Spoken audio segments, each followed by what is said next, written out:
Krishnan, your voice is not audible. Sir, is it audible now, sir? Yeah. Start. Okay, sir. So, good morning to one and all. I am here to present a welcome speech for the Incubators and Accelerators webinar. So, a warm welcome to every one of you in this seminar. On behalf of our department, I am Anantha Krishnan from MBA IEBD program, first year. I am feeling extremely honored to be standing in front of you all, welcoming everyone in this webinar. So, now I would like to invite Ms. Ponnarasi to deliver the chief guest introduction.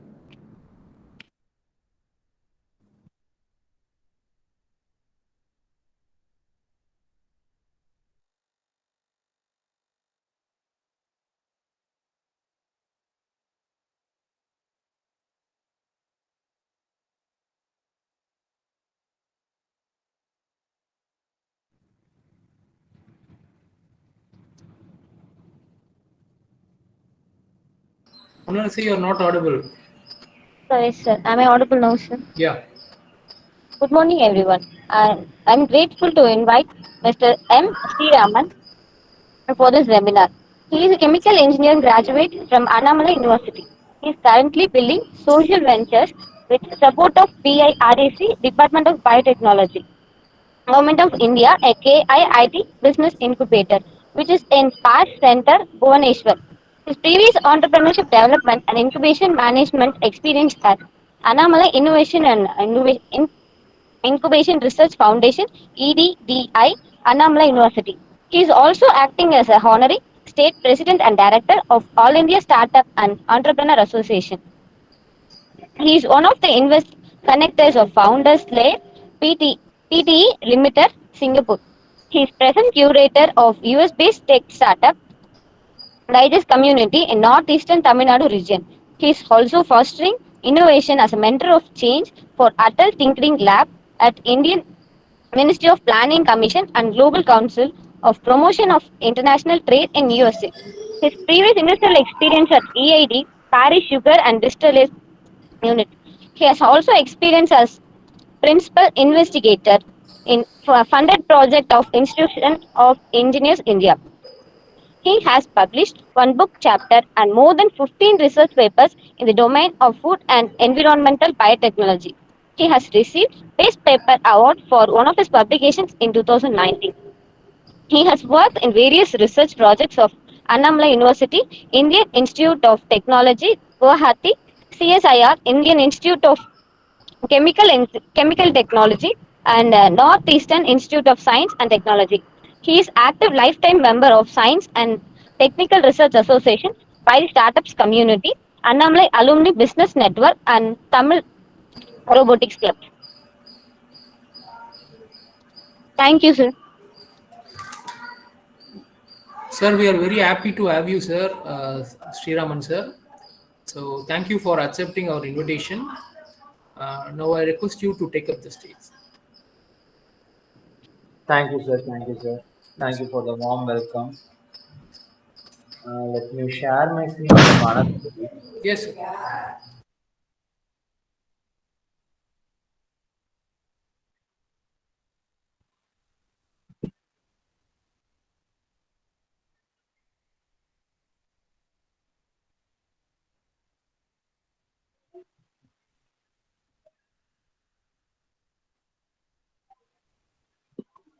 Guys, can you see my screen? Yes, sir. Yes, sir. Visible, sir. Okay, fine. Thanks for the confirmation. Am I audible, right? Yes, sir. Okay, fine. Actually, I'm sharing my screen from another ID. So you can pin that screen so that you may not miss my slides. So very good morning to one and all. Hope you all are from MBA Innovation and Entrepreneurship and Venture Development Program. So today the session is on accelerators and incubators for early stage entrepreneurs. Actually, the order has to be changed. First, we have to see about incubators, then only we can have a good clarity on accelerator. But anyway, the IAC calendar activity is like that. So today we will be seeing about both incubators and accelerators. So what are the scopes of today's sessions? In this session, we will be learning about who are all the startup ecosystem enablers, basics of startups, entrepreneurship, and innovation and venture development, and how to set up a startup.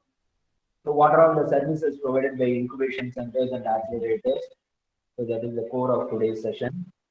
And finally, funding schemes facilitated by incubation centers and accelerators. So, this will be the agenda for today's session, and I hope you all are in innovation, entrepreneurship, and venture development program. So, I think already you have chosen a right path, and now you guys are here to learn more about your venture development through the support of incubation centers and acceleration centers. And I hope your institution is also having an incubation center at the Pondicherry Engineering College Foundation. So you already have an in-house incubation center. So you guys have a good opportunity to expand your ventures. And I'm damn sure that as you all belong to MBA and particularly IED branch, you guys should have some little knowledge on these terminologies. So let me not waste time on those things. Sir, Yes, sir. Sriraman, Yes, sir. just we have some more participant from BTech also. UG is also there. Some of the Okay, okay, fine, sir. yes. Can And I get some an overview? So, how many students are from MBA, IED, sir? MBIV, I think that's maybe, 30, 35 students, 40 students around from Students. MBA. Okay, Yeah, average count is enough. And from BTech? yeah. BTech it will be mixed. Sir. BTech mostly it will be BTech students. Okay, okay. Mixed. I think the students are joining now. Yes, sir. Shall I proceed further? Yeah, please, sir, please, sir, you can continue. Okay, okay. Thank you, thank you. Anyway, fine. I will also give some brief on these terminologies for BTech students also. In case if it is boring for MBA students, actually, I'm sorry, because I have to focus on all the audience. I will try to balance for both of you guys for MBA and BTech students. I will try my best to balance the things.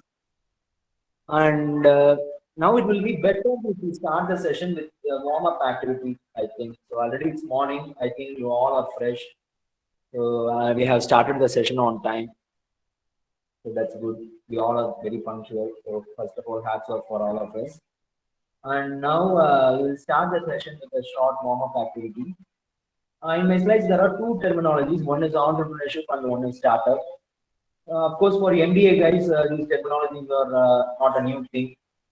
And of course, for BE and BTech graduates also, many IAS character activities are ongoing. I hope it will be not new to you. Thus, it will be better if you unmute yourself and share your views on these terminologies, so that I can I can get to know about your level of understanding, and I can take the session forward. So if you are already prominent with these terminologies, means I will not spend much time on those things. We can directly get into today's sessions, or else we have to look into some basic terminologies. Only if you are done with that, we can proceed further on acceleration and incubation centers, or else it will not be clear. So it will be better. Some of the BTech students are also here, I think. So it will be better if BTech students make an attempt to answer these questions, because already MBA students are very much prominent with these terminology. I want BTech students to unmute yourself and share your views. If not, MBA students can also do that. You can save time, right?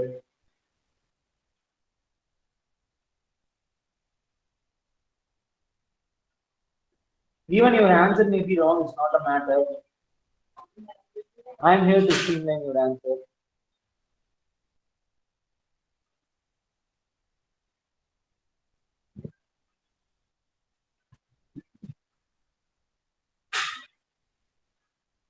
Come on, students, the time is running. I just want to know your level of understanding. That's why I'm asking. You don't need to be a master on these topics. I want to know whether you are a beginner or you are starting from scratch. That's why I want to hear from your mouth. So someone has given in the chat window. Okay, okay, fine. Prem Kumar is given, through startups we become entrepreneurs. Through startups, we become entrepreneurs. It's okay, but still I want some crisp answer. Actually, Mr. I think Mr. Prem Kumar has made an attempt to answer this question. I don't know whether it's from BTech or BA, but anyway, hats off, Mr. Prem Kumar. At least you have made an attempt to answer. Your answer is, I will not say your answer is wrong, but still it will be better if someone gives a crisp, cut short definition.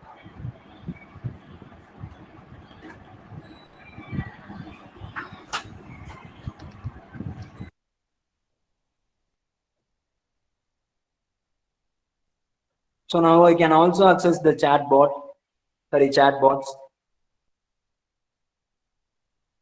So if you guys are having some hesitation to share your views over the microphone, you can share your views through chatbots also.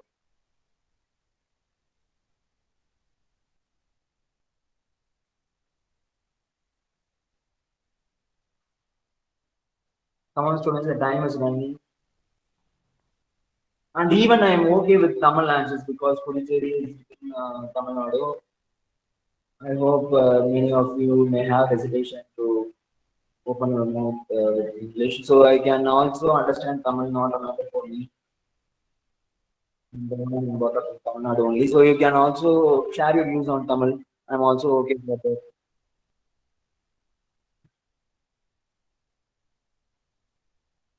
Okay, fine. At least MBA students, please make an attempt.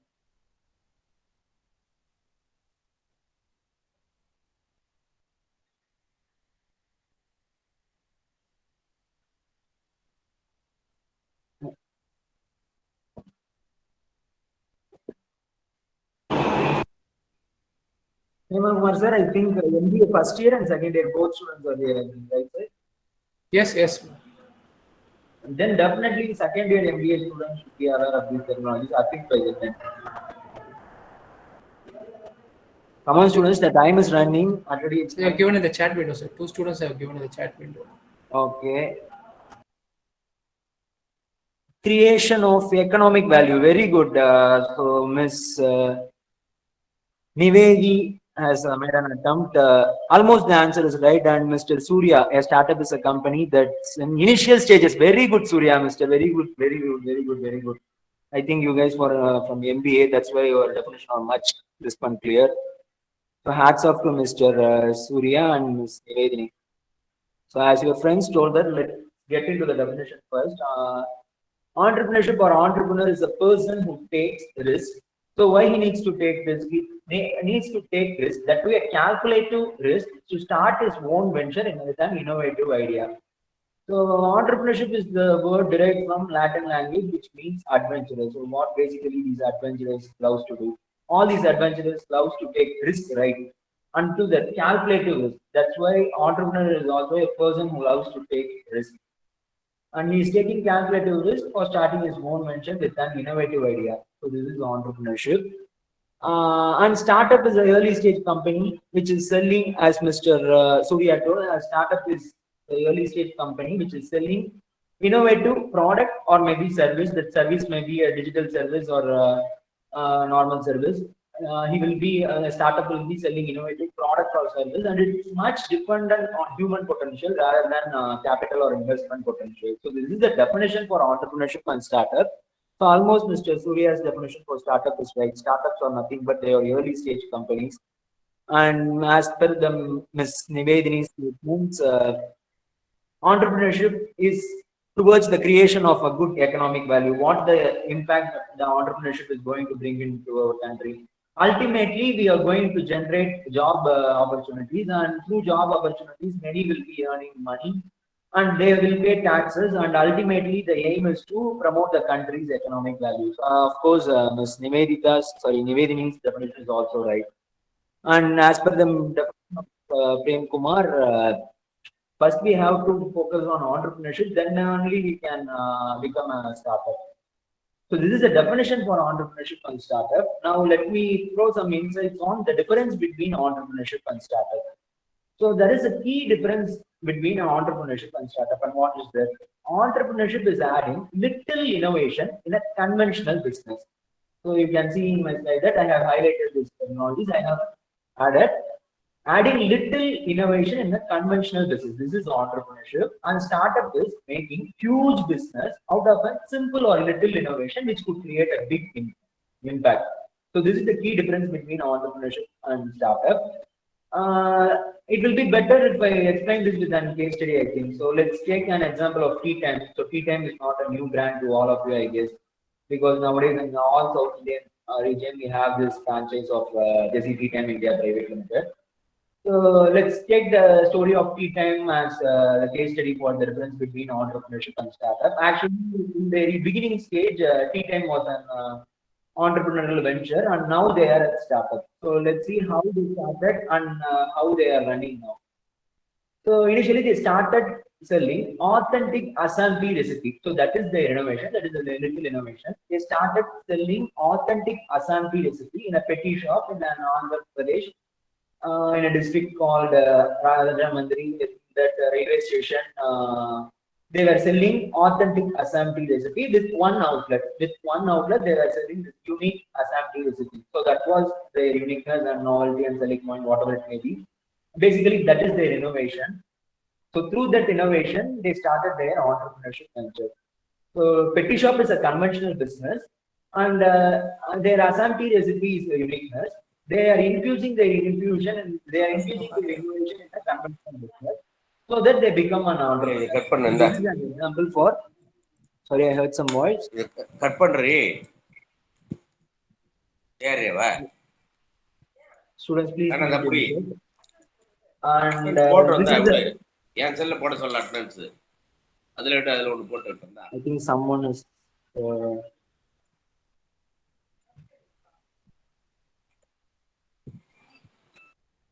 Okay, fine.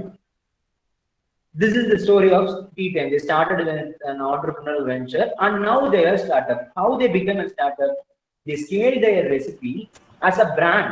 So they scaled their innovation, that authentic Assam tea recipe, that innovative recipe as a brand called Jesse Tea Time India Private Limited in 5+ states. So currently they are now a startup. What they did, they made huge business through this Jesse Tea Time India Private Limited brand by converting their entrepreneurial venture into a startup. So they basically converted their unique authentic recipe in 5+ states with various outlets. Now they are having around 600+ outlets in 5+ states of southern India. So this is a best example for entrepreneurship to startup conversion. Now I hope you guys are clear between the difference of entrepreneurship and startup. Am I right? Fine, let's proceed further. And I will also give some chance for stopping me at some places so that you can stop me and clear your doubts. So now we are directly entering into the session. There are two terminologies. One is accelerator and incubator in my slide. I hope this is not a new thing for MBA, IEV students because most of the time you will be sitting in your Puducherry Technology University's Atal Incubation Center, right? And I hope you guys are aware of this terminology. So it will be better if any one of the MBA, IEV student voluntarily unmute yourself and explain about these terminologies to your BTech juniors.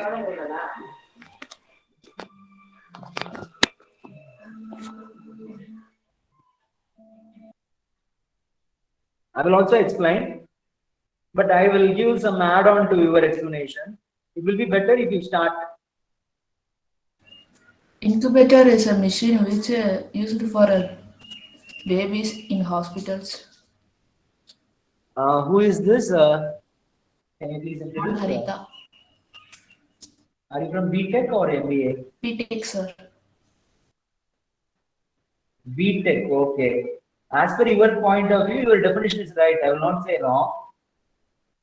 Basically, incubator is used in hospitals and also in for biotechnology purpose. These incubators with orbital shakers are used for incubating the bacteria, and also in some cases of poultry farming for hatching the eggs, these incubators will be used. So I will not say your definition is wrong. As per your point of view, your definition is right. So hats off for making an attempt to understand this technology. I'm very happy to have an answer from a BTech student. So because many MBA students are here, apart from them, it's very glad to see a BTech students who is voluntarily coming up to answer this technology. But today, as per our session, we are not to learn about the biological incubator or medical incubator or poultry incubator. So this incubator is completely different from those kind of incubators. I hope MBA students will definitely know the definition. Sir, incubators are the thing which can help to support our individual or a group of peoples to come out with their ideas. Very good, very good. And your good name, please. Sir, Thirumurugan, sir.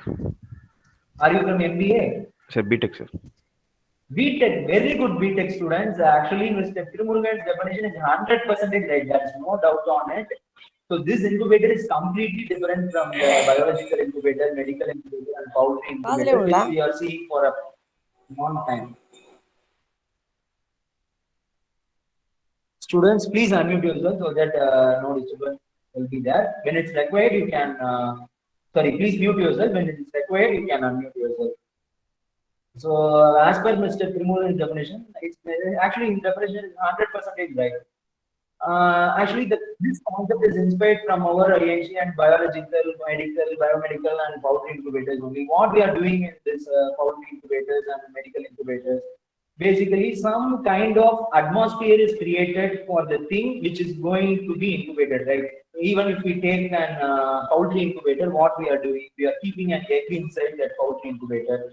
So that egg, for hatching purpose, some kind of atmospheric temperature and some basic kind of atmosphere is created by that incubator for the purpose of hatching, right?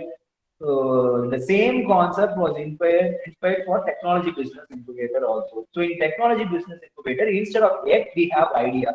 So the idea will be kept inside the incubator. Instead of atmosphere, we will give support system. We will find various kind of support systems starting from company incorporation to go-to-market entry. So these kind of atmosphere will be provided to your idea for converting your idea into an emerging business. So in conventional medical incubator and poultry incubator, we are basically providing atmosphere to convert an egg into a chick, right? Likewise, here we are providing support system to an idea for converting that idea into a commercializable business. So this is an definition for incubator. So I'm very happy because BTech guys are aware of these technologies. It's really good, and it's the right time for you guys to know about these things. So you're really lucky to have this session today. And accelerators are nothing but, let me get into the next slide. In incubator, you will get early stage support. In accelerator, you will get secondary or scale-up stage support. So this is the difference between an incubation and acceleration center. But in both incubator and acceleration, basically the support required for converting your business into converting your idea into a business will be provided. Basically, incubator will support you on early stage. If you are in ideation stage, your incubator will support you. And if you have already developed the product, if you are in a PhD and you have already developed the product, means your product will be commercialized with the support of acceleration. So that is the secondary stage or the scale-up stage. If you are having a product, you can directly approach the incubation center. Or else, if you are in ideation stage, so many BTech students will not know about product development. So most of you will be in ideation stage. So you can approach this incubation center for converting your innovative idea into a prototype or a product. Later, you can avail the support of this acceleration center for scaling up your product.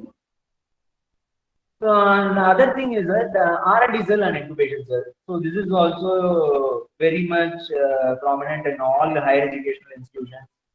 We have R&D cell separately and incubation cell separately. In incubation center, we are converting idea into prototype, right? Basically, in R&D cell also, we will do that only. We will create some literature review, and based on that literature review, we will identify some concepts. So there we identify concepts. Here we identify ideas. These concepts will be carried out with desk research initially and followed by lab research. So there also we will conduct research trials, and here also in incubation center we will convert that idea into a prototype. Almost the motive is same, but there is a key difference. So it will be better if any one of you gets the difference between R&D cell and incubation cell.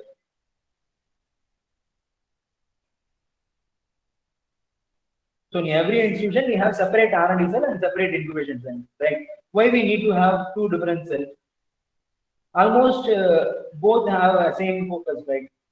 Both are trying to develop a product or technology or whatever it may be. It may be a process or prototype or product or technology.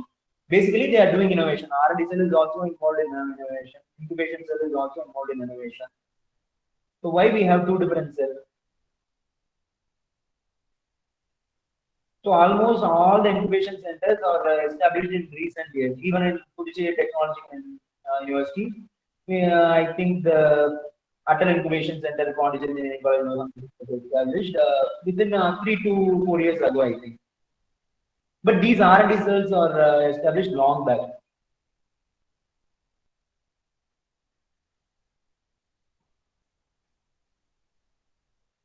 Come on, MBA students, your juniors are rocking, your BTech students are rocking, and now it's time to prove yourself. You're getting an opportunity. Usually, MBA students will not waste any opportunity. Yes? You weren't audible. Can you repeat the question, sir? I'll try to answer, sir. So thank you for the intimation. So I was actually asking, what is the difference between R&D cell and incubation cell? This R&D is research and development, sir. So what Yes. basically research and development does is for an existing product or no, usually for a product, they will do research and development and they'll come up with better ideas or modifications to the product. But what an Okay. incubation cell does is it helps a startup or a product to grow and they'll help, we have an incubation center ourselves, in our college. They help to, incorporate the business and they'll be with them to motivate them and guide them into the right path. So this is Very good. Your name is Mr. Anand, right? Ananta Krishna, yes, sir.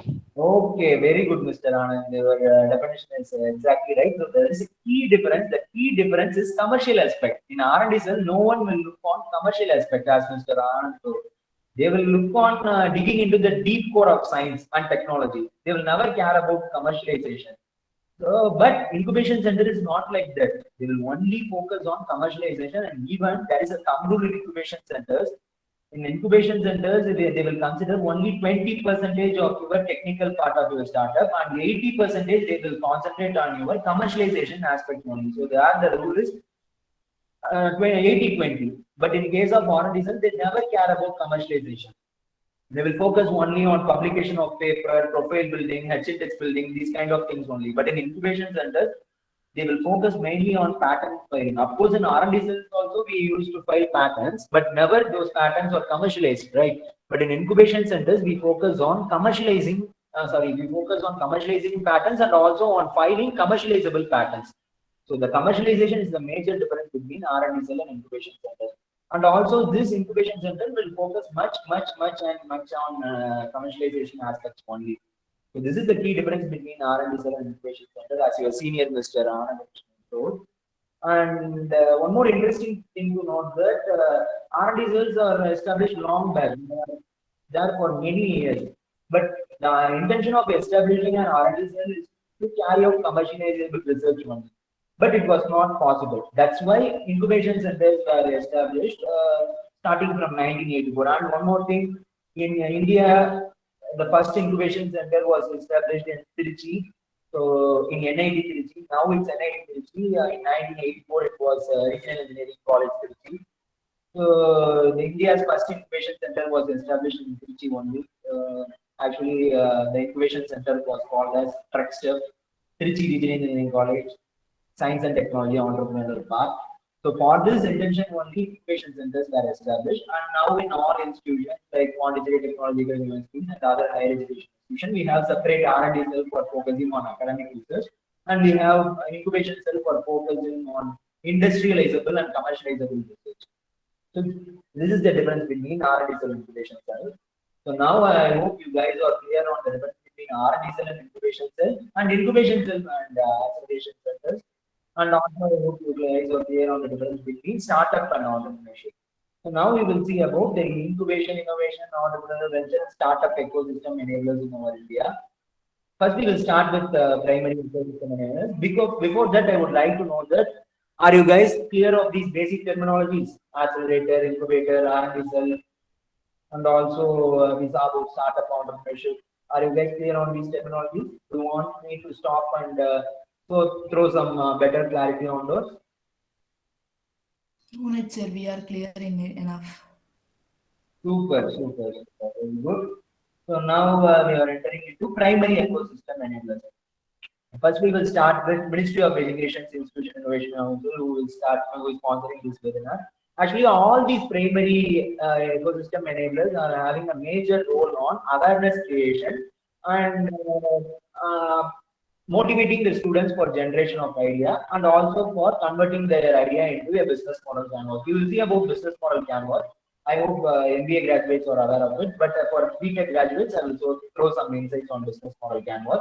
So what these all primary ecosystem enablers will do is that they will basically create awareness on entrepreneurship. They will promote startup ecosystem through these kind of workshops, and then they will also encourage the students for generation of innovative ideas by identification of problem statements. Finally, they will also help the students to convert their innovative idea into a business model canvas. So these are all the roles of the primary ecosystem enablers. And first, we are starting with Ministry of Education Institution Innovation Council. I hope this MBA Innovation and Entrepreneurship Venture Development course curriculum was designed by this Ministry of Education Ministry of Education Institution Innovation Council only. So they are one of the primary ecosystem enablers. And also we have Ministry of Human Resource Development Innovation Cell, which was the first innovation cell established in our central government. Now only we have this MOE, Institution Innovation Council.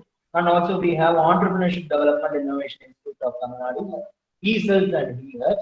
Of course, these e-cells and e-hubs are accessible for Tamil Nadu based entrepreneurs, but you guys can make use of the incubation centers supported under this Entrepreneurship Development and Innovation Institute of Tamil Nadu. And then we also have RUSA 2.0 Entrepreneurship Innovation and Career Foundation. Almost in Tamil Nadu, we have 15 universities supported under this RUSA 2.0 scheme. So the motto of these 15 RUSA Entrepreneurship Innovation Career Foundation is to carry out primary ecosystem enabling in our country. And also we have central government's Department of Science and Technology, NewGen IEDC Hub. So they are also promoting primary ecosystem in our country. These are all the primary ecosystem enablers. And one small advice I would like to add here. These all ecosystem enablers are active in their social media, starting from Twitter to LinkedIn. So I hope you guys will be already having a Twitter and LinkedIn account. So you can follow the updates of these centers, these bodies, and you can get to know updates announced by these centers regularly. So take a snapshot of these things and follow these pages. Already you may be following, so that's good. But for freshers, you may start following from today, so that you can get to know about their investment updates, offers, and other day-to-day happenings, and you can keep yourself updated. Now we are going to see about the secondary ecosystem managers. The secondary ecosystem managers are nothing but incubation centers and acceleration centers, about which we are going to see about much on today's session. So let's start with Atal Incubation Center. Actually, Atal Incubation Center is funded by Niti Aayog under Atal Innovation Mission. So I don't need to explain much about this Atal Incubation Center, because in your Pondicherry, Technology University itself, you are having Atal Incubation Center here. They are promoting incubation and acceleration ecosystem in the country. Mostly these incubation centers will focus on incubation activities only, but they will focus to some extent on acceleration also. Apart from these, we have dedicated acceleration centers also. We will see about it. And then we have BIRAC BioNest, Biotechnology Industry Research Assistant Council. So we have various BioNest in our country. Nearby Pondicherry, we have Atal Incubation Center, BioNest in Crescent University, also in Golden Jubilee Women Biotech Park. In these places we have, and also in IIT Madras, we have a bio incubator. These bio incubators, in the name itself, you can guess, these bio incubators will only nurture and develop bio and bio-allied sector entrepreneurship. So only bio-based entrepreneurs are able to utilize the service of them. Of course, biomedical and biochemical, even chemical, and also food technology, and also agricultural biotechnology graduates can make use of this agricultural biotechnology graduates, and also entrepreneurs can make use of the services provided by this BioNest. Then we have Department of Science and Technologies, NSTDB. NSTDB is taking much role on promotion of entrepreneurship ecosystem in our country. Actually, National Science and Technology Entrepreneurship Development Board and NTT of Department of Science and Technology. They have established many incubation centers in our country. Nearby Chennai, we have Satyabama University Technology Incubator, and also several incubators are there. You can go to NSTDB page for getting updates on NSTDB incubator activities. So NSTDB is also a sector agnostic incubator like Atal Incubation Center. They focus on sector agnostic entrepreneurship promotion. Next, we will see about entrepreneurship development innovation institute of Tamil Nadu incubator. So in our state, sorry, in Tamil Nadu state, we have around 9 VDA supported incubators. Nearby your institution, you are having Annamalai University Technology Business Incubator. They are also focusing on sector agnostic entrepreneurship promotion, starting from life science to advanced manufacturing. And then we have Ministry of Micro, Small, Medium Enterprise Incubators. So we have these kind of sector agnostic incubators and SRM group of institutions, SRM WMA College, Velamal group of institutions, and also many incubation centers are established under this MSME nearer to Pondicherry. So they are also focusing on sector agnostic SME, small and micro enterprise promotion, and also they focus on startup promotion to some extent. So if your business or idea is much involved on small and micro enterprise development, you can make use of this MSME incubators. And then we have Pradhan Mantri's formalization of micro food enterprises. Actually, this incubation center is under policy stage only. It's about to implement, and this incubation center only focuses on promoting micro food based entrepreneurship. So only food based entrepreneurs can make use of this scheme. And we have ITDA. This is also one of the sector agnostic incubation center, which is established under the NITI component of Department of Science and Technology. In our country, these incubation centers are about to establish in many places. As of now, we have Indira Gandhi Public Health Administration in Madhya Pradesh, I think. Apart from that, still some more incubation centers will be established soon. All the incubation centers will be sector agnostic. And we have NITI accelerators. So the NITI accelerators will focus only on acceleration activities. Acceleration is already all about acceleration. Acceleration will focus on secondary entrepreneurship, secondary startup promotion. That means scale up. And then we have MeitY startup also. So MeitY is Ministry of Electronics and Science and Technology.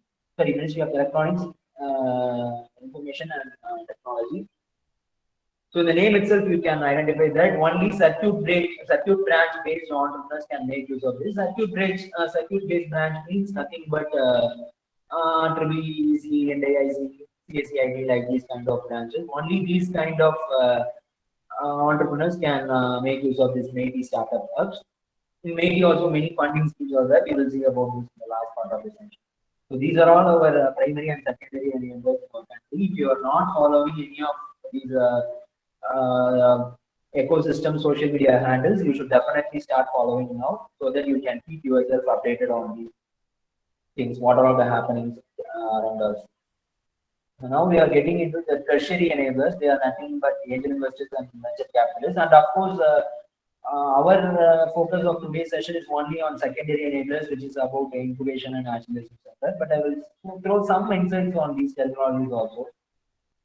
Of course, MBA grades can explain about these terminologies to your juniors, but the time is very short, so I will proceed further so that we can save time. Right? Of course, in the end of the session, we can also have some discussion part. To that discussion part, you can share your views. And if I have left anything in my session, you can also include that in the discussion part. First, we will start with the angel investor. Angel investor is basically a person or a providing capital for a startup. And what is the purpose of providing capital for a startup? They provide capital for a startup subject to exchange for ownership equity or convertible debt. That is their advantage. So that's why they are making investment in startup. And then the major difference between angel investor and bank is that bank will much depend on the collateral documents you provide. But these kind of angel investor will never look on your collateral documents. Instead, they look only on your idea and its commercializable aspect. So for approaching these angel investor and venture capitalists, you should have product in your hand. That product can be developed with the support of incubation centers, and you can reach out to this angel investor and venture capitalists through the support of acceleration centers. In case of bank, you need not to have a product. Even if you are in ideation stage, you can approach this bank. But the one thing is that you have to be rich. The middle class people will not have collateral documents, right? So they cannot approach bank for getting loan. And bank will focus on collecting interest from you, but these kind of angel investors and venture capitalists will focus on collecting equity from you, as we told you earlier. So this is the same definition we saw for angel investor. And venture capitalists will also provide capital for a startup subject to exchange of ownership equity or convertible debt. They will also look on your idea aspect. They will never consider about your economical status, whether you belong to middle class or rich. They will never consider about your collateral documents. But they will look on your product. If you are an ideation state, you can never approach these venture capitalist or angel investor. If you are in ideation stage, the thing you have to do is that you need to approach your institution innovation council for converting some proof of concept with your idea, and then you have to build your business model canvas, and then you have to approach incubation center for developing a prototype, and then you have to approach your acceleration center nearby your locality for approaching this angel investor and venture capital. You can never directly approach these venture capitalists and angel investors because they are not that much accessible. They are high profile, high net worth individuals. They are high profile consultants, so you can never approach them directly. Through the support of incubation and acceleration centers only, we can approach them. That's why I want to share some insights on these venture capitals and angel investors also. Now it's time to note one thing. In my slide, the definition for angel investor and venture capitalists are almost similar. Not almost similar, they are similar. Angel investor is also a person providing capital for a startup subject to exchange of ownership, equity, and convertible debt. Venture capitalist is also a person providing capital for a startup subject to exchange of ownership, equity, and convertible debt. But the thing to note is that there is a key difference between these two terminologies. Let's see what is the difference between these two terminologies. I hope some MBA guys is also not aware of these terminologies nowadays. The main difference between an angel investor and venture capitalist is that angel investor will invest their own hard-earned money. These angel investors are once entrepreneurs. They started their journey in the early stage as entrepreneurs, and now they are wishing to make investment in many startups and promote entrepreneurship ecosystem. So these angel investors will invest their own funding. Rather, venture capitalists will invest only pooled funding. They never have their own funding. They are basing the connecting point between the investors and startups. So many investors are there in our country. They don't know how to make investment decisions. They will have bulk amount of money. Let's take politicians. They will have bulk amount of money, but they don't have knowledge on making investment decisions. At the same time, we have startups who deserve investment. So these venture capitalists basically connect those investors with startups, and they arrange for pooled funding. They never invest their own funding. They will only invest their pooled funding. They basically connect angel investors, they basically connect the investor in one side and also a startup in other side. They are basically connecting bridge between these two persons. So this is the key difference between angel investor and venture capitalist. And one more thing is to be noted is that there are two kind of capital. I hope MBA students will be knowing about it, but for BTech graduates, I need to explain about it. So there are two capital in a business. One is capex and one is opex. So capex is capital expenditure. It is also known as seed expenditure. And working capital or operation capital are known as opex. So these are the two capital that is required for a business. These kind of angel investor and venture capitalists will fund you on both stages.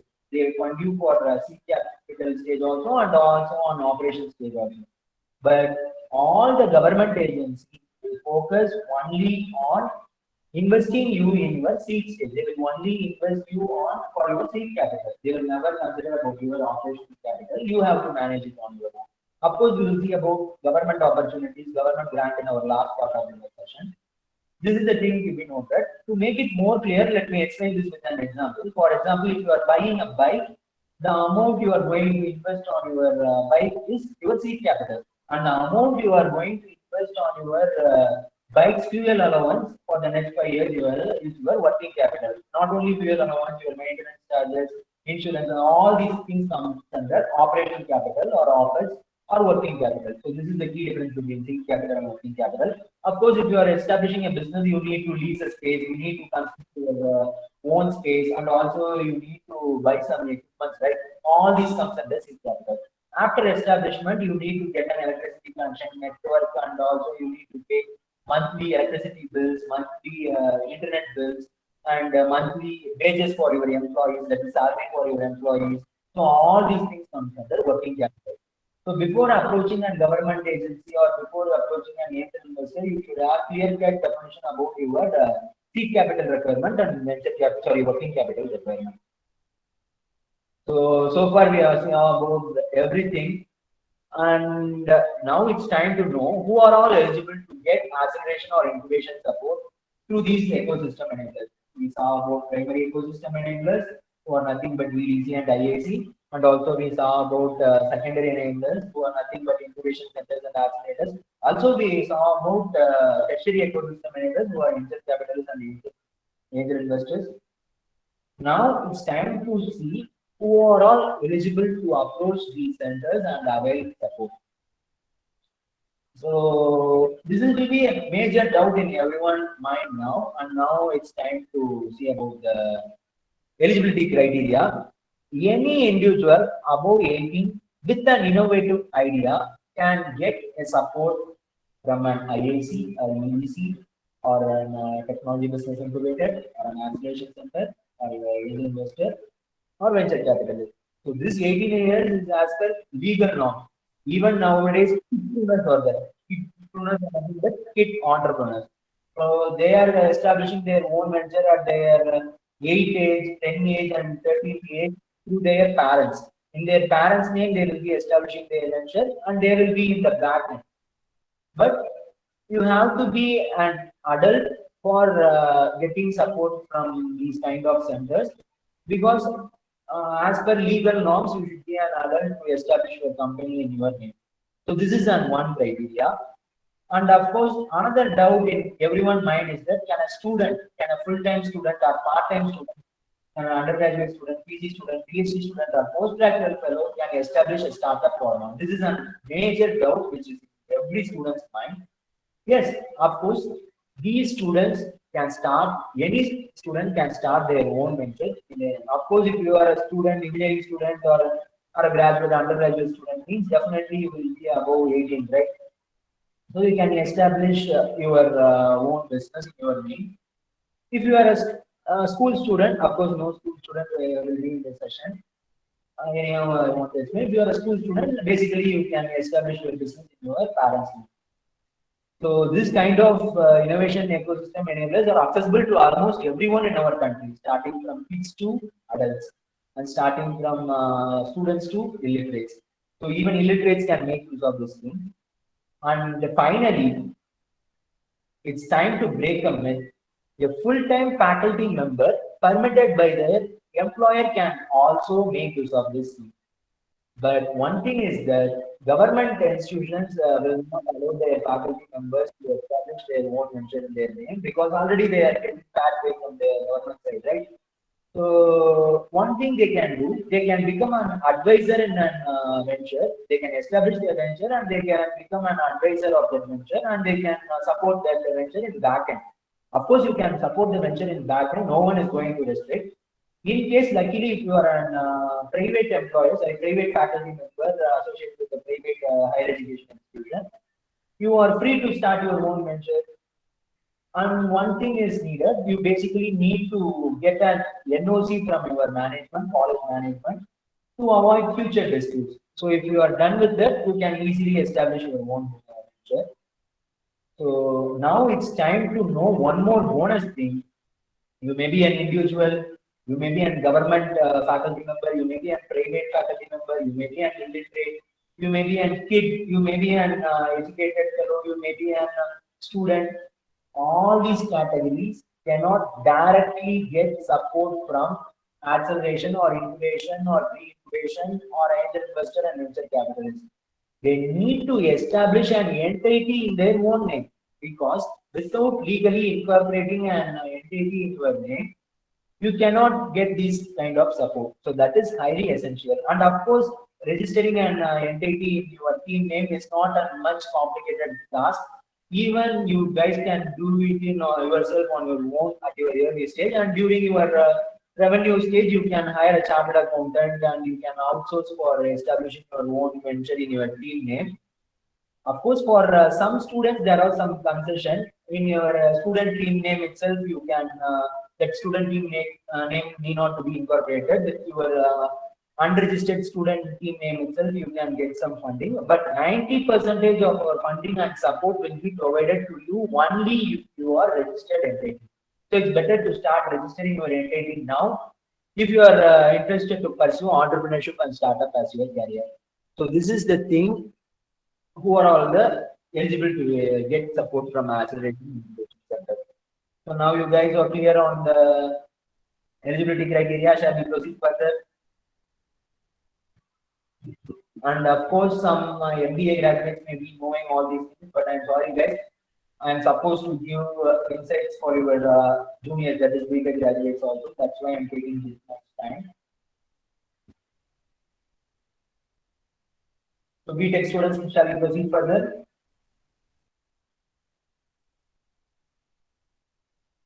Anything to interrupt, anything to clear as of now? Sir, I have a small doubt, sir. Yes, Mr. Anand. Yes, sir. So the thing is, so like, what if the company is already a good startup and they didn't have an incubation center, but they are in a need of accelerator? So without an incubation center, without the first step, can they directly go and use an accelerator, Yes, sir? yeah, of course. So the eligibility criteria for entering into an accelerator is to have some yearly traction. So there are various stages. We call it as technology readiness level. So you have to be at least in technology readiness level 5. I will explain about it in my further part of the session about all the technology readiness level.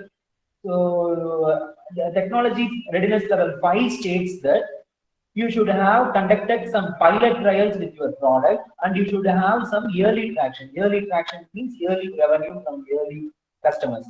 So if you are having this, you can easily approach an acceleration center for scaling up your product in many parts of our country. But the thing is that you have to be in technology readiness level 5, at least technology readiness level 5, which means you should have carried out some pilot trials with your product and you should have some yearly revenue. And I will also explain about technology readiness 1, 2, 3, and there are 9 technology readiness levels. It's established by NASA. So I will also explain about the other stages. Okay, so one more thing is, why, like, I have a question. This is for a long time I had this question. Okay. So why is incubation centers only supporting people with technological background, or if their idea only consists of anything technological, why they are supporting? Why they're not supporting something traditional? Like, suppose I have a business idea which doesn't involve artificial intelligence, IoT, or SaaS development. Why they don't support that? Why do they only support things with which has technology? Okay. Hats off to Mr. Ramakrishnan. It's an excellent doubt. That's why I'm encouraging you guys to ask doubt from the starting, because of course I cannot cover all the topics, right? You have to shoot up those questions to me and I can answer accordingly. So that is good doubt. Your senior and your friend Mr. Ramakrishnan is asking why technology business incubator is only focusing on technical startups and not on conventional startups. So of course, in the name itself, you can identify technology business incubator. So technology is there; they are focusing on technology business incubator. And one more thing to be noted is that if you are a conventional business, the place you have to approach is business development centers. So these kind of business development centers will help you for marketing guidance. They will help you for leasing a co-working space. They will help you for networking. They will help you for building fundraising through big district industry center. So these kind of business development centers, so almost these kind of business development centers will not be associated with higher education institution. They are completely profit-making organization. They are private organization. In Tier 1 cities like Chennai, we have many kind of business development centers. They are basically business development consultants. So these kind of business development consultants will support conventional business, support conventional business to carry out their scale-up activities. But these kind of technology business incubators, almost all the technology business incubators in our country are associated with the higher education institution. Because the main thing is that for a business incubator, technology is very, very essential. And technology is born in a place called higher education institution. And that's why we have all the incubation centers established in a higher education institution campus. So these kind of technology business incubators will support only the technology driven startups. Like Mr. Anandakrishnan told that they will focus on whether artificial intelligence is involved in your idea and whether a kind of IoT or any kind of technical thing is involved in your idea or not. So both business development centers and technology business incubation centers are having a different set of focus. So based on your requirement, you may reach a business development center. Of course, if you are, no one is going to stop you. You may reach a business development center if you are working on a conventional business. And in case if you are working on a technology business development, technology driven startup development, you can approach technology business incubator. And of course, all the technology driven startups are eligible to avail support from business development centers. But these business development centers are almost profit making and you cannot get much concession there. So they are profit minded. But these technology business incubators are registered as a Section 8 company, which means a not for profit organization. We call it as NGO, right? So they never consider on profit. They will never consider on profit making. Of course, they will charge some incubation charge, consultation charge, and some part of equity at the early stage for their self-sustenance, but they will never consider on profit making. So that you can easily make use of many kind of government schemes using this technology business incubators. And also these technology business incubators will help you to connect with various kind of investors and accelerators without some commission basis. But business development centers will only work for profit. So if you are a technology driven startup, the advantage is that you have technology business incubator. And if you are a commercial business potential driven startup, then you have to approach a business development consultant or a business development agency, and then you can make use of the services of them. So, Mr. Anandakrishnan and other students, are you guys are clear between the technology business incubator and business development centers?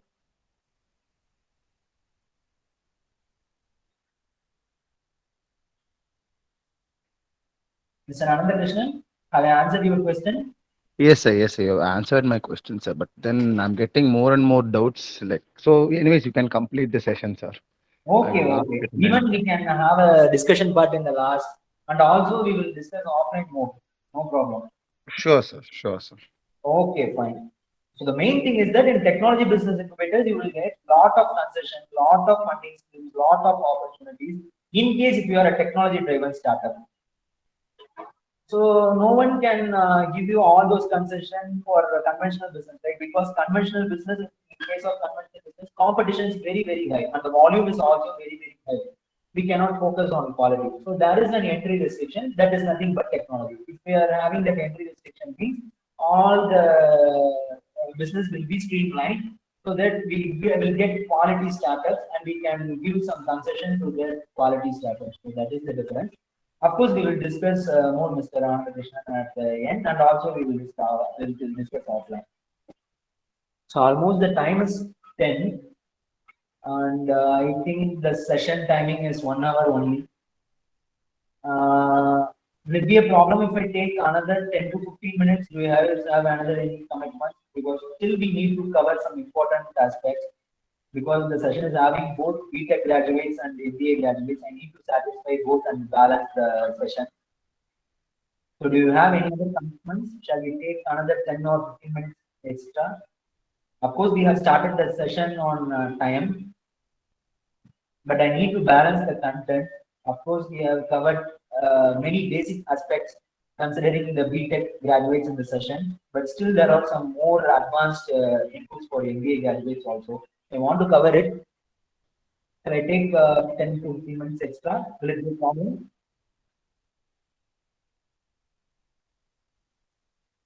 Hemakumar sir?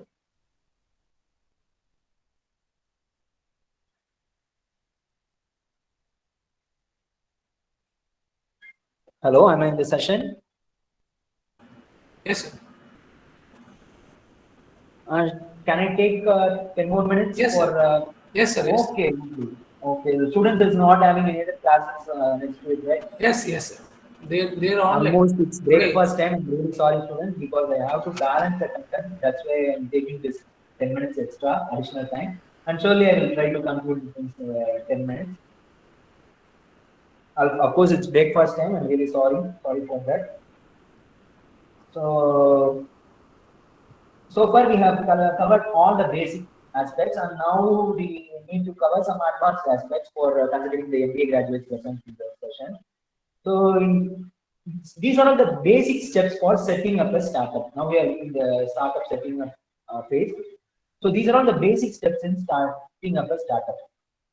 So every startup starts with ideation, followed by pre-incubation, incubation, and acceleration. So today's session is on incubation and acceleration, so we will cover more on it. So here is an entire startup blueprint. So this is the entire startup process in brief. In R&D cell, basically your idea will be converted into a proof of concept. So every institution is having an R&D cell, and of course we saw what is an R&D cell. In these R&D cell, idea will be converted into a proof of concept. Of course, these ideas will be generated with innovation councils, awareness workshops, as we told earlier. These workshops will basically encourage you to generate idea from problem statements. After generation of idea, you can convert that idea into a proof of concept. After converting your idea into a proof of concept using this R&D cell, you can build your business model canvas using the support of three incubators, which are nothing but entrepreneurship development centers and institution innovation council. And then after building your business model canvas, you can approach an incubator for converting your business model canvas into a prototype and a minimum viable product. Finally, you will enter into graduation stage, at go-to-market stage. And after graduation means entry into market in an incubation center is considered as graduation stage. So in that go-to-market stage, you will get graduated, and then you will enter into an accelerator. So Mr. Anandakrishnan told right there, it seems may be having an already a pilot tested prototype. In case if you are having a pilot tested prototype, you can directly skip these first three stages, and you can directly approach an acceleration center for scaling up your early stage traction into a huge scale business potential. So this is the entire startup blueprint. This is the involvement of various entrepreneurship ecosystem enablers in various stages. So now let's see one by one stages. Ideation. This is particularly for BTech students. In ideation, you need to generate an innovative idea which is feasible and which is able to create a huge impact upon implementation. In my slide itself, I have highlighted that innovative idea, feasibility, and impact. So these three things are important. An idea is very, very essential, and it's very, very worthy only if it is feasible and it is able to create an impact. Let's see how to carry out feasibility. So there are two feasibility. One is technical feasibility and one is market feasibility. So in technical feasibility, your professors are there. I am not a person who can support you on technical feasibility carrying out studies. So your professors and mentors can. Yes. Any doubt? Okay. So your professors are there to support you to carry out technical feasibility studies because they are having much expertise.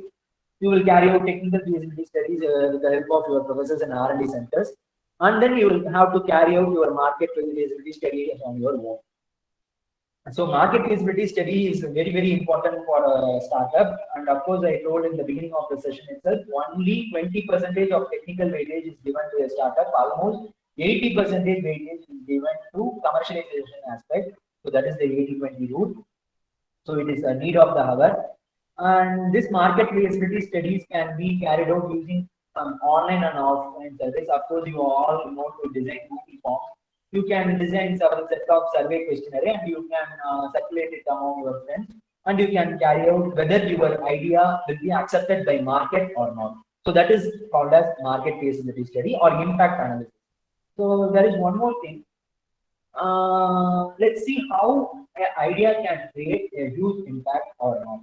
Of course, an idea can create a huge impact only if it is able to solve a huge problem statement.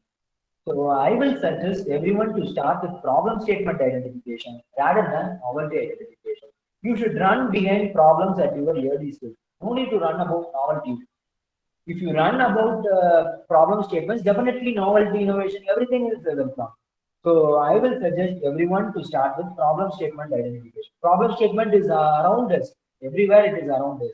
To identify problem statements, you have to follow a strategy called as design thinking strategy. It is also known as out of box thinking strategy. So you guys have to think out of box and identify problem statements. So with the problem statements, you can filter the problem statements using some strategies, and then you can start providing solutions for the problem statements, which is nothing but your innovative idea. So let's see with an example. In ancient days, during World War times, we used to have these trunk suitcases, which are in the bottom left side of my slide. So these trunk suitcases are very, very, very high. Later, they invented some trolley to carry these trunk suitcases, and now in 2000th century, with the R&D of American Tourister, we have these trolley suitcases, and also VAB Tourister and other prominent brand or manufacture these kind of trolley suitcases. So this is one example for an innovation, a simple innovation, which brought huge impact into the market. So let's see further. Actually, the innovation involved in this product is simply 4 wheels which are attached to the bottom of the suitcase and one handle which is attached to the top of the suitcase. Here the innovation is very, very, very, very simple. But what the impact it brought into the market, basically it reduced a major pain point. Many travel freaks, many person who are used to travel often, many business person, many adventurer person, all these persons who used to travel often, right? So they will feel very, very, very, very uncomfortable to carry their heavy suitcases all the way. But this suitcase solved that big problem statement. Though the innovation is very, very, very small, the problem statement it was able to solve is very, very high. That is the impact it was able to create inside the suitcase industry. Now, in all homes, we have this suitcase industry, and we all are using this suitcase industry during our long range travels. So, this is an example for excellent example for an impactful innovation. So, your innovation need not to be much technical part. Your innovation may focus only 20% on technology. You don't need to focus much on those kind of molecular biology in case of biotechnology, or in case of machine learning and artificial intelligence in case of digital product. You don't need to go much deep on that. Only 20% is enough. But with the 20% innovation, you can approach the technology business incubator. Of course, one of your friends, Mr. Anand, asked why all the technology business incubators are only supporting technical driven startups or technology driven startups. The thing to be noted is that they are asking only 20% of technological aspect. Remaining 80% of course lies on commercialization. But business development center will ask you only on 100% of commercialization aspect. They don't ask for technology. But with the help of technology business incubators, you can get various kind of service at nominal charges, and also you can get various kind of government support. But these kind of business development centers will never support you on raising government support. And also, most of you are belonging to technical background, right? So this will not be a matter for you guys. Generating 20% of technology for your startup will not be a matter. That's why we all are here to. I think my voice is echoing. Students, please mute yourself. So only 20. Yes. One small thing, sir. People have posted their doubts in the chat box, sir. So kindly, address them. Okay. I missed first part, recorded session feedback link. Is there any website to put up ideas for approach, sir? You cannot post your ideas, Ms. Harita. Actually, if you post your idea in a common platform, means someone may steal your idea. You have to file your IP, and you can create your own website for sharing your ideas. But one thing is that there are many common platforms which are promoting innovation and entrepreneurship ecosystem in our country. I will share those links in my last slide. You can take a snapshot of it. You can visit that slide and you can follow their updates. But it will be very, very good if you share your idea only in your platform, because if you share your idea in common platform means it is accessible for everyone, right?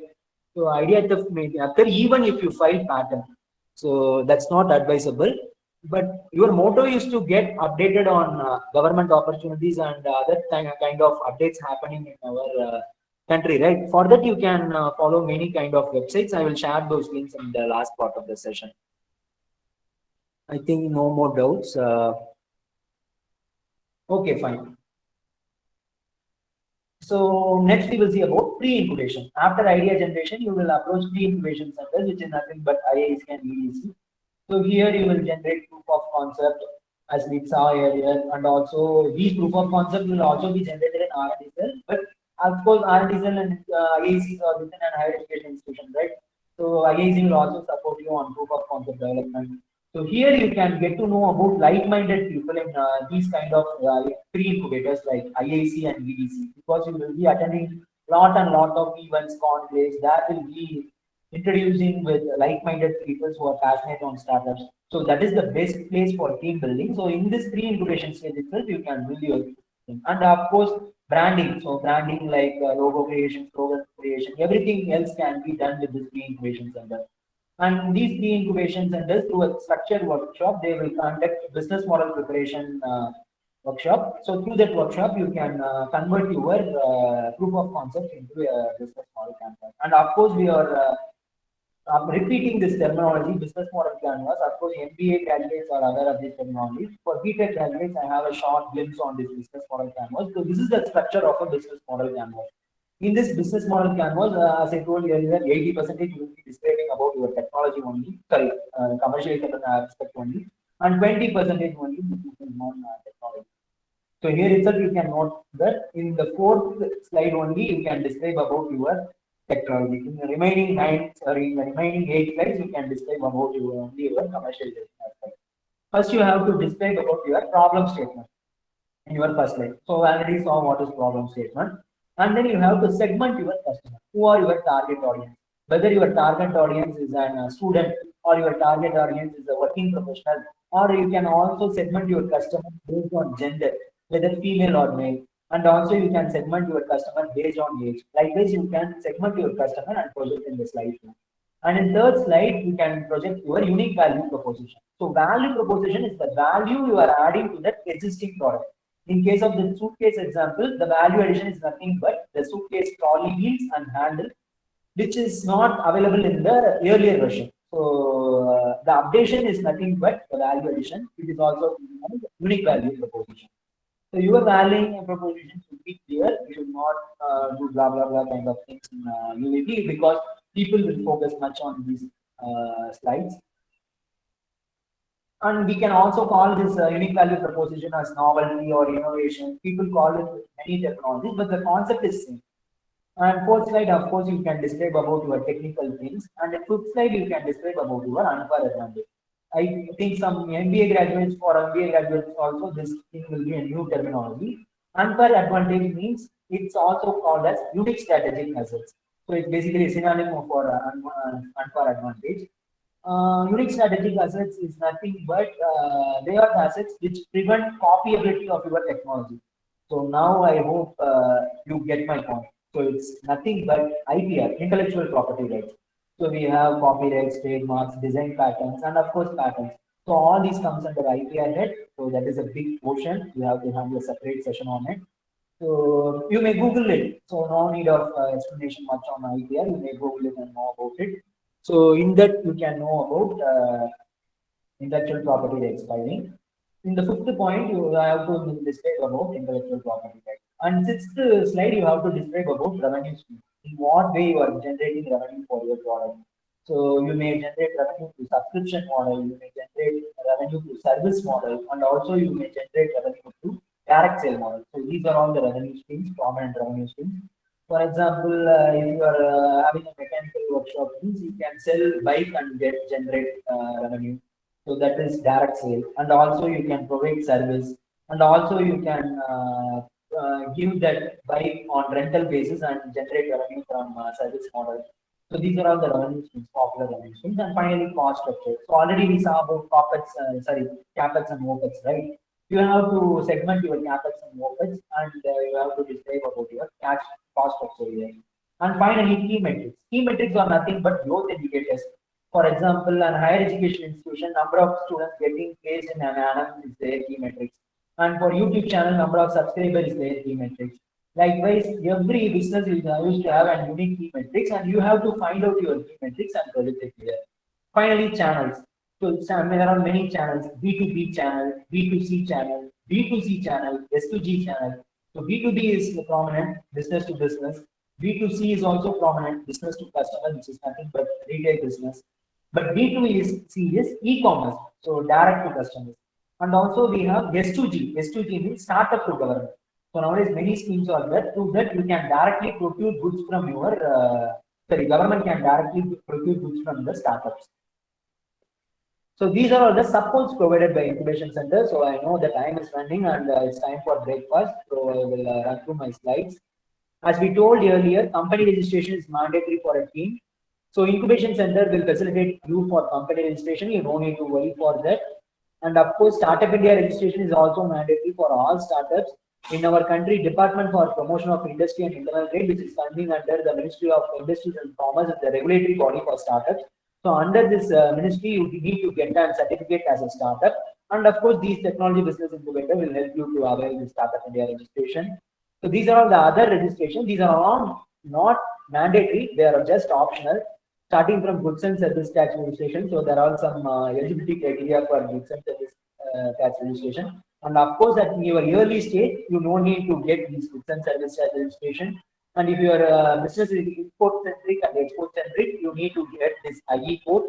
And if your business is micro, small, medium enterprises, you need to get this Udyam portal registration. And then trade license if you are involved in manufacturing activities. So actually, this trade license is mandatory for business who are operating their business in a corporation region. So if you are in rural setup, you no need to get this trade license. And also shops and established and that registration. This is only applicable if you are having manpower above 8. If you are having staff in your company more than 8 in numbers, means you need to get this shops and establishment act registration. And DSAR registration is particularly for research driven businesses. So this certification cannot be obtained in your early stage. You should need to have some track record.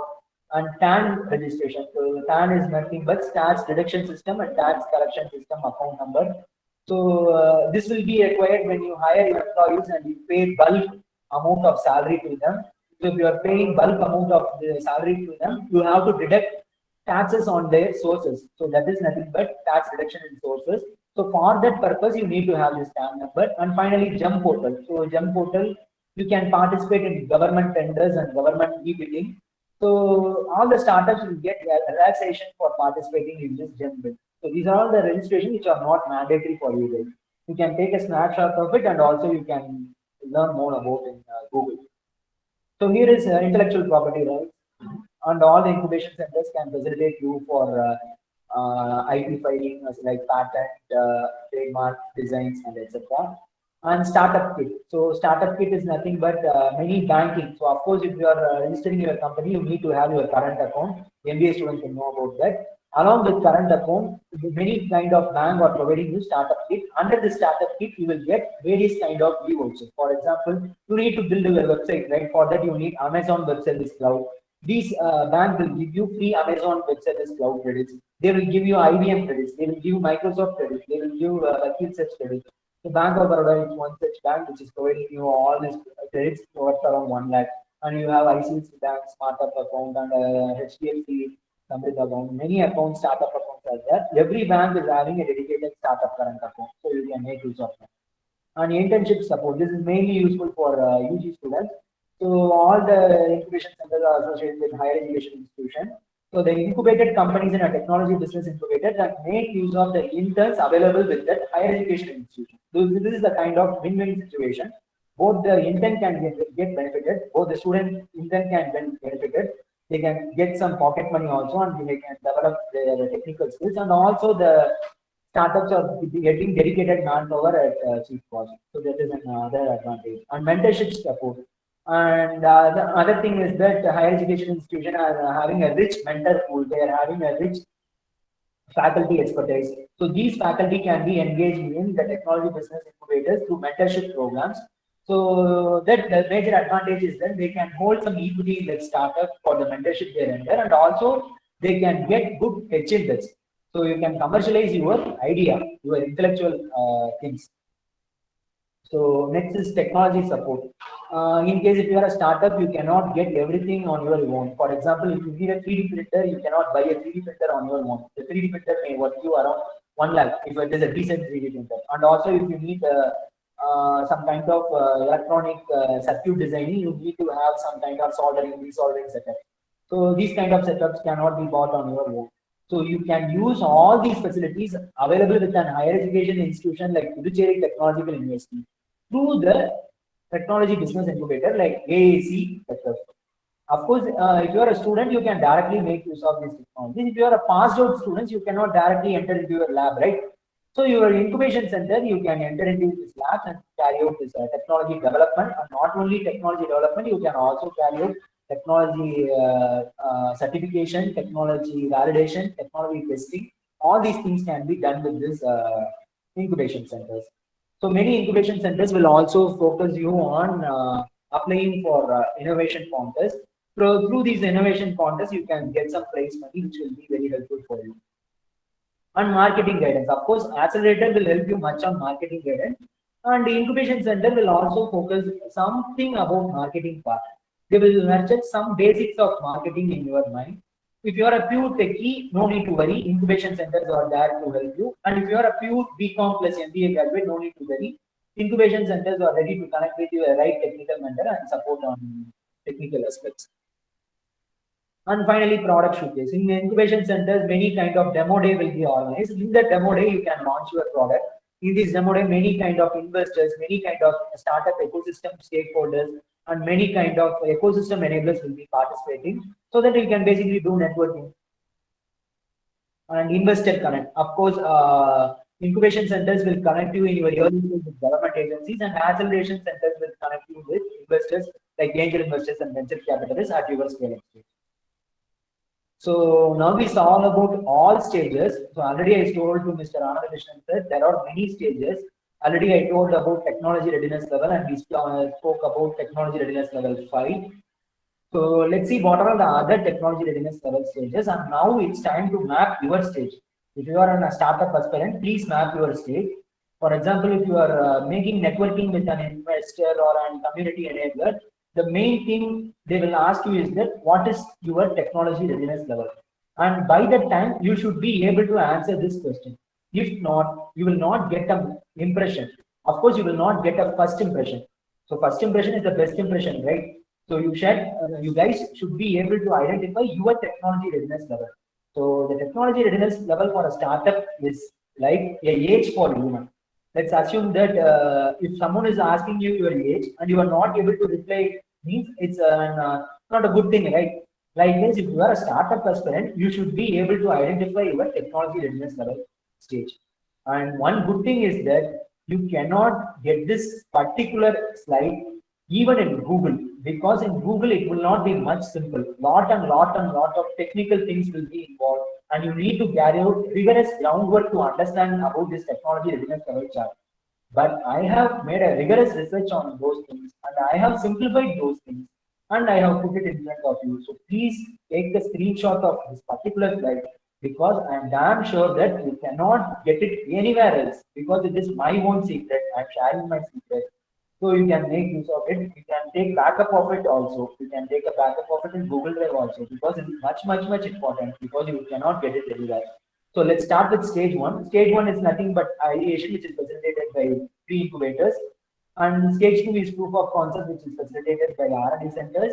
And stage 3 is alpha and beta prototyping. So of course, stage 3, first you have to carry out prototyping, and you have to convert that prototype into a alpha and beta prototype. Alpha and beta prototype is nothing but iterative prototype. Already you know about prototype, right? So the iterative prototype is that you have to get some feedback from experts, and you have to incorporate that experts in level 1, that is called as alpha prototype. And again, you have to iterate that prototype. The second iteration is called as beta prototype. And then we have MVP, minimum viable product. So minimum viable product is that it's a kind of product which cannot be directly sold into the market. It's a pre-commercialization product. And then with a minimum viable product, you can conduct some field trials with your early stage customers. So next stage is go-to-market stage. At this stage, you will be getting graduation from a technology business incubator most of stage. So this pre-commercialization stage is nothing but go-to-market stage. Here we will be financing your marketing strategy. And pre-revenue stage. It is also called as pre-sales stage. In this pre-revenue stage, you will be finally selling our sales strategy. Finally, launching and commercialization, which is also known as graduation stage. So these are all the technology readiness level. You can take a snapshot of it and store it for future reference. So we are done with the today's session, guys. And the final part of my session, there are many funding schemes, and of course, you guys can basically Google it and learn it on your own. I need not to explain much on these funding schemes. Of course, it is important, but I have given a compilation of these funding schemes. One thing I will do that is I will share these slides with your professor, Mr. Hemakumar sir, Dr. Hemakumar sir, and he will share you with all of you guys, and you can basically Google these funding schemes and explore further. So I will categorize these funding schemes alone. Funding schemes is categorized into 6 categories. First, we will start with DIG schemes. So DIG schemes is only for conventional business. If you are a technology-driven business, it is not a right thing to approach DIG schemes, because DIG schemes will ask you for repayment of loan with interest. Of course, they will give subsidies, but it's not the right thing if you are a technology-driven startup. Because for technology-driven startup, there are many good schemes. I will explain about it. But if your idea is much focusing on commercialization aspect, that is 100% only on business aspect, you can approach this district industry center. In every district, we have a district industry center. You can find it out on our district website. The main thing is that you can get some subsidies from this the district industry center. For example, if you are getting investment from a district industry center around 5 lakh means, you have to repay that 3.5 lakh with interest, and that 1.5 lakh is not needed to be repaid. I have displayed all the big funding schemes in my slide. You can search it later. And then seed fund. Seed fund is nothing but soft loan. The difference between loan and soft loan is that in soft loan you don't need to pay much interest rate, but in seed fund you can pay a nominal interest rate. And then government grant. So the major advantage of this government grant is that you no need to repay the money at all. You can submit the utilization certificate and you can finish your project. So if you are a commercial venture, you can focus on big funding schemes and seed funding schemes. If you are a technology-driven startups, you need to focus on 3, 4, 5, and 6. And you can obviously note that for technology-driven startups, there are many opportunities. Out of these 6 opportunities, you can approach 4 out of that 6. But if you are a purely commercial venture, you can make use of only 2 things. And of course, commercial venture, if you are able to infuse some innovation, because 20% innovation and technology is enough, right? You can directly convert it into the category 3, 4, 5, and 6. Then fellowships. I hope you all have heard of research fellowship, but now I am going to disclose an interesting thing. Government agencies is also giving you fellowship for pursuing entrepreneurship as a career, because entrepreneurship is not a nominal thing, right? Everyone is going for employment, and this fellowship starts from 30,000 to 60,000. So imagine, guys, nowadays engineering graduates is not even getting this much of salary, but with the support of these incubation centers, you will be able to generate this much of fellowship amount. And then private investment. So already we saw about angel investor and venture capitalists. I have given the websites of angel investors and venture capitalists in my next part of the slide. You can search it later to Google. I need not to explain those slides. And finally, CSR grant. CSR is nothing but corporate social responsibility grant.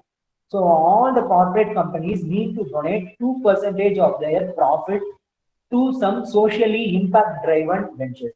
So all the startup comes under the category of socially impact-driven ventures. So you can utilize the 2% as a grant. So these are all the funding schemes. Here are some big funding schemes, NEET funding scheme, PMEGP, UIGP. You can Google it later.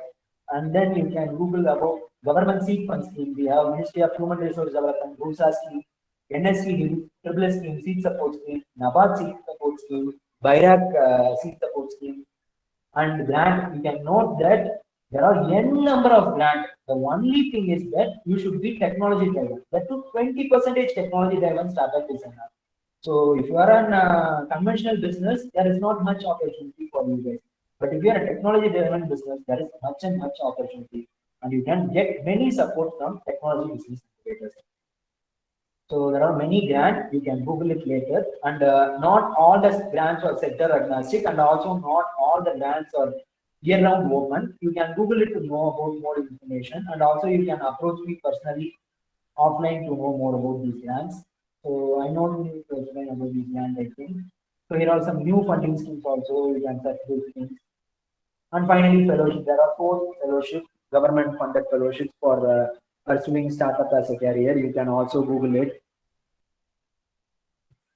Angel investor website. Here are the angel investor website, and here are the venture capitalist website. I will share the slides, no need to worry. And CSR grant. In the slide itself, you can note that Bajaj name is there, Indus name is there, ICICI, HDFC, Tata. So all the corporate companies are supposed to spend 2% of their profit and impact driven investment. So of course, startup can make use of this CSR grants. So thank you guys. Almost I took 30 minutes additional. So sorry, really sorry. And almost it's breakfast time.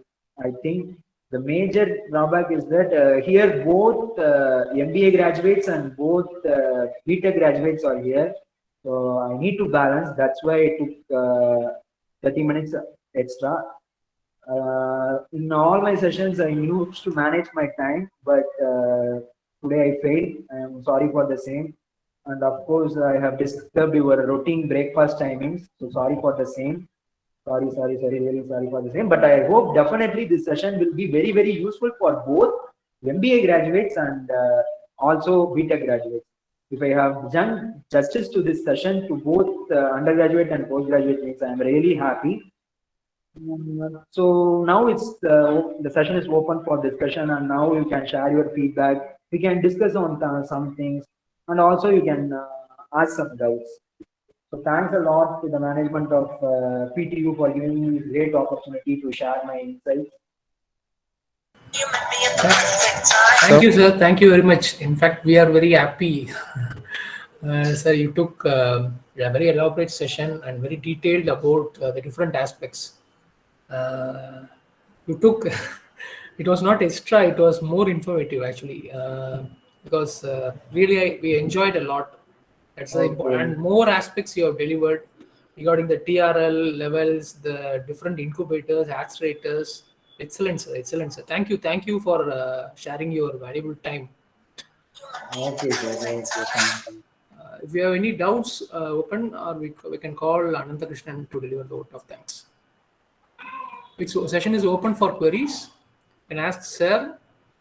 Anyway, we'll, as Sir told, we'll share you the video recording as well. The Sir told you'll be sharing the PPT slides. I'll share with you. So, yes, definitely the PPT will be useful. Yes, because lot of funding schemes are there. You can search through all the schemes post this session through Google's help. So for that, Google is enough. I think in that itself you can get all the details. So useful website links are also there. You can follow their updates, and also the technology readiness level chart is very, very important. So yes, don't miss that. Yeah. Yes. Thank you, sir. Thank you. I have shared my mobile number also in the session. Yes, sir. Chat box. So you can also approach me for any future support.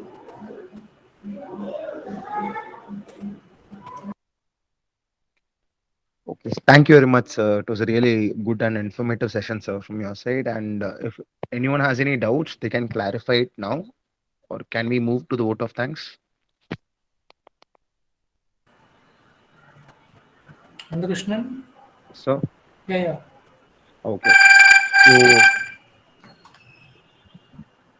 So now I request Ms. Ponnarisi to give the vote of thanks address.